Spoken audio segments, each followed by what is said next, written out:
My name is Daniel Anthony Sanchez. I'm 29 years old. I was born in 1988 in San Bernardino, California. Who was Daniel before Premium? I think that I was just a fucked up little kid. You know what I mean? Like, and I hate to say it like that, but I just wasn't like your ideal child. I don't think. I didn't get in a bunch of trouble, but I always hung out with the wrong people, and I was kind of at that time I was a lot more following than leading. So I made a lot of mistakes. Needless to say, grew up in a neighborhood that I'm not gonna say is like a terrible neighborhood. I grew up in Fontana, California. I was there my whole childhood. And yeah, it's just not the greatest neighborhood.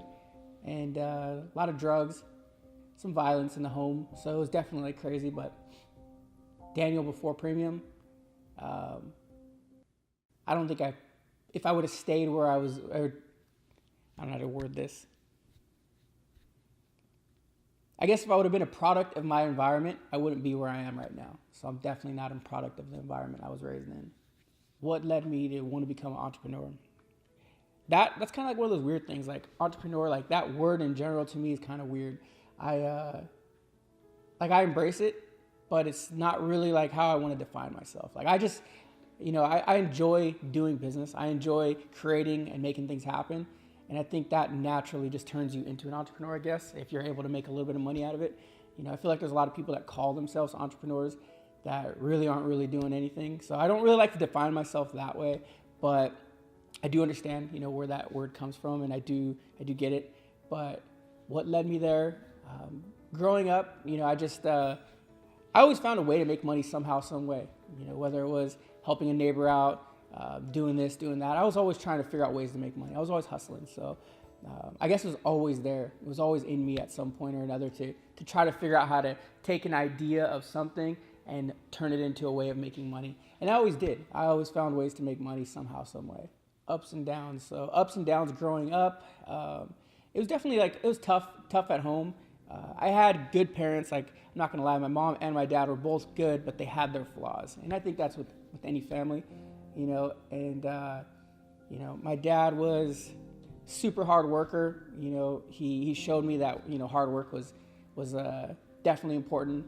My mom was always there for us, but there was definitely rough patches. My mom was an alcoholic, my dad was abusive, so it was it was definitely it was crazy growing up. But when I look back on it, and I think the time that I became a dad, my whole perspective opened up because I just thought that was normal. I thought that was normal life.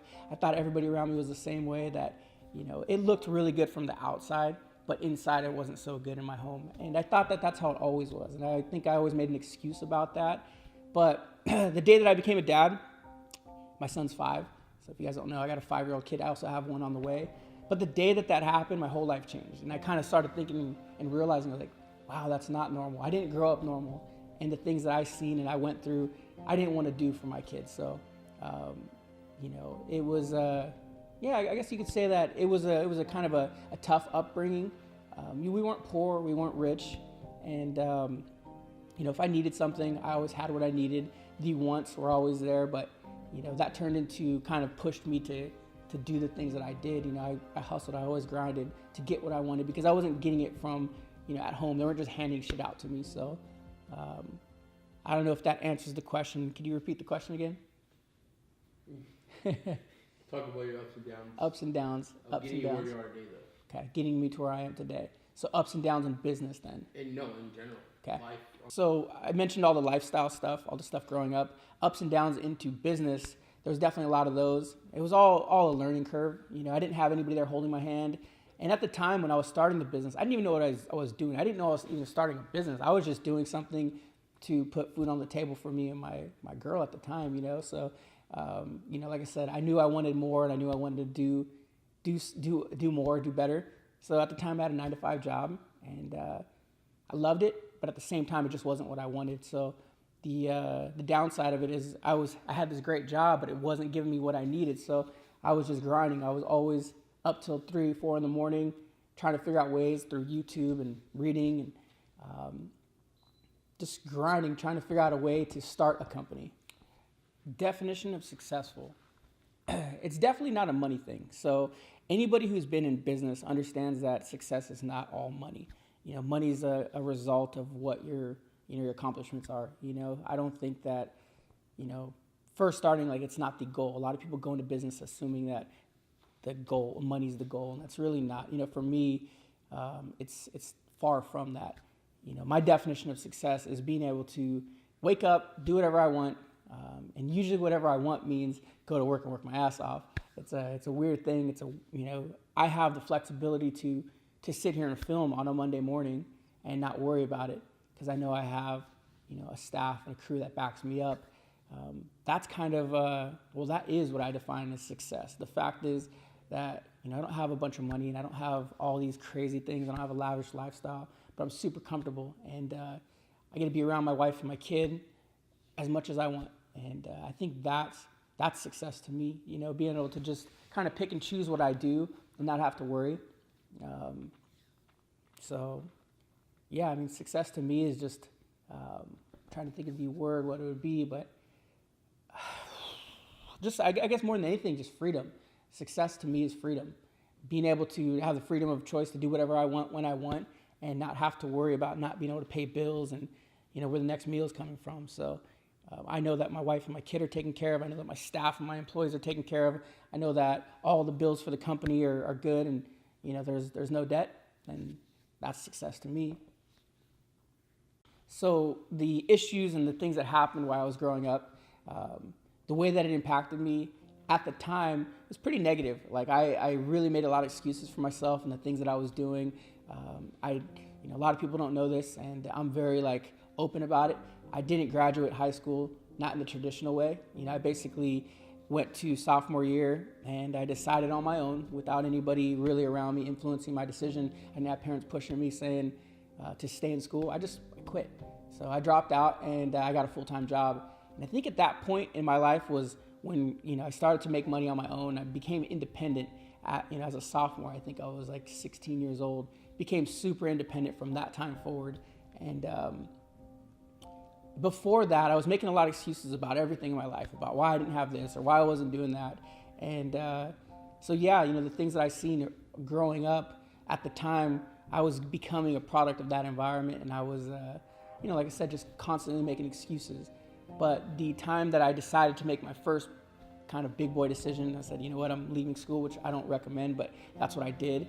Kind of changed my life because I really took my life into my own hands. And from that day forward, I realized I was I'm in control.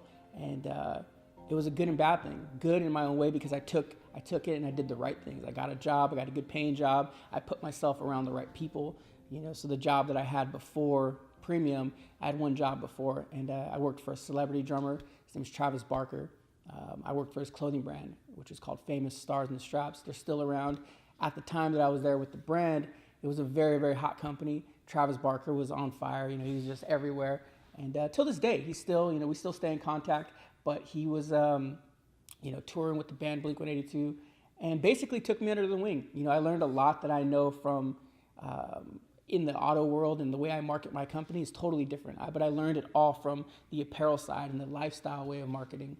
And it really became an impact as I started my own business to take some of the things I learned there and kind of flip it and put it into, my own business. And it's a whole different genre, but they're both culture-based businesses. The lifestyle apparel brand and the automotive lifestyle, they're so similar, which I just kind of connect the dots. But yeah, I learned a lot, from my previous job, and I brought it into my own personal business. But I always do this, and I stray away from the questions because I start going on about other things. But I definitely got in a point in my life where I took control of things, and I just took them in the right direction. From that day on forward, the craziest thing, the day that I left school and started into a job, it was the day that my life really just changed and went for the better, because prior to that, I wasn't going in a good direction, and I didn't really have a plan. How did I feel opening Premium Auto Styling? Opening the business was just an extension of what I was already doing. I was working in my, now fast forward 2008 through 2011, I was working in my apartment with, you know, everybody around me or my wife around me, some of the friends around me looking like, what the hell is this guy doing? You know, I was just hustling and, you know, constantly on the computer. And it was just an evolution. You know, I needed to get out of that space because I had basically turned my apartment into a vinyl shop. I had racks and rolls and computers and plotters and printers, all of this different stuff in a little 900 square foot apartment. And my wife basically said, you know what, we can't do this anymore. And she basically gave me a budget to go get the shop. So I went and picked up a little 800 square foot warehouse unit in Riverside, California. And didn't really have a plan. I just knew I needed space. There was no plan. I just needed space. And I didn't have a plan of hiring employees, and I just didn't think that it was going that far. I never limited myself to what it was going to become, but I wasn't thinking that far ahead at the time. And got into the shop space and just started working. And organically, the business just started growing. You know, people found out I had a location and started showing up, and the lifestyle started to really, really get in to where I was getting involved with these communities, all different types of cars, all different types of walks of life. And my first employee, you know, that it just kind of naturally, organically happened. Mitch was my first employee. If you watch some of Premium's vlogs, you know about Mitch. But Mitch was the first guy that came in and really supported what I did, really got behind it, and wasn't like putting his hands out, because at the time the business really started to bring in money, and people assumed it was doing a lot better than it really was. Mitch just kind of came in and said, fuck, I want to help you. And he did. And what help consisted of, which he didn't know at the time, was grinding alongside of me 24/7. And when I mean 24/7, you know, I got this shop and I would start at 8 in the morning and we get out of there at 3 in the morning. And that was almost, 6 days a week. I took Sundays off. I always took Sundays off, but that was 6 days a week. We were literally in there, and I'm not exaggerating, 8 in the morning till 3 in the morning. And at that time, I remember all of the shops next to us, we remember seeing them come in, and then we'd see them leave and go home. And sometimes we'd see employees start showing back up before we even left. They were reopening already with their other staff, because some of these companies had, night and day shifts. And so that really started to get me where I was like, wow, like we might be overdoing this. But at the time, like it had to be done. I knew in order to grow, we had to do it. And, like I said, Mitch got behind me and really kind of just had my back and stuck it through. He still works for me now to this day. He's a manager at the shop, and, just a blessing to meet the right people and have the right people support you. It means a lot. So find a crew that really, really supports what you're doing, and success will come. Was there ever a time that I felt like I wasn't going to make it? There was plenty of times, like, 2012 through 13 was a life-changing, really time in my life, because the business was thriving and I had my first kid, and I also got my first mortgage at that time. And don't want to beat around the bush. I came this close to losing the house.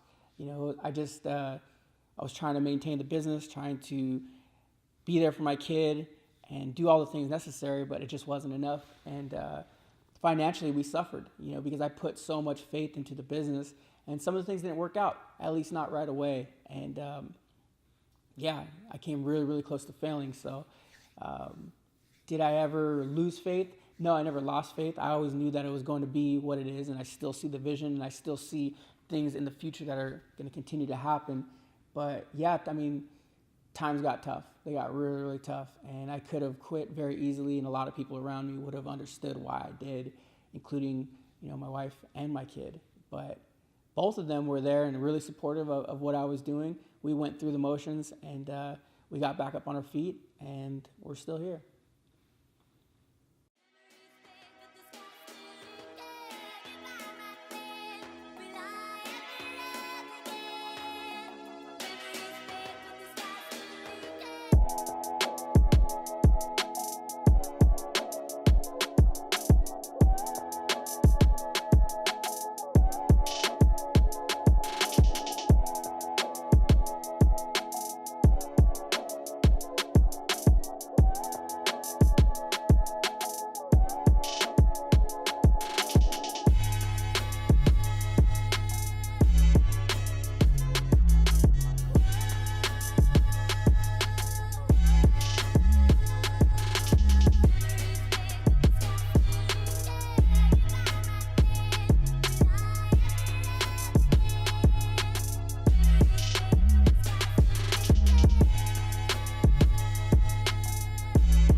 do I feel that I've achieved success now at where I'm at? And the answer to that is my definition of success is constantly changing. As I grow, as I get older, get more mature, know my business better, everything always changes.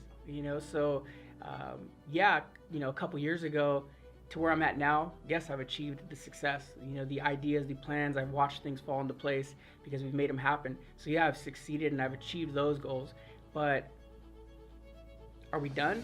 No, I'm not. I mean, I got the goals that I have for the next 5 years are set up. So my definition of success is always changing, and it's always evolving. So it's always changing. So with that said, we've achieved success. Yes, we have achieved success. But my definition, have I achieved what I wanted?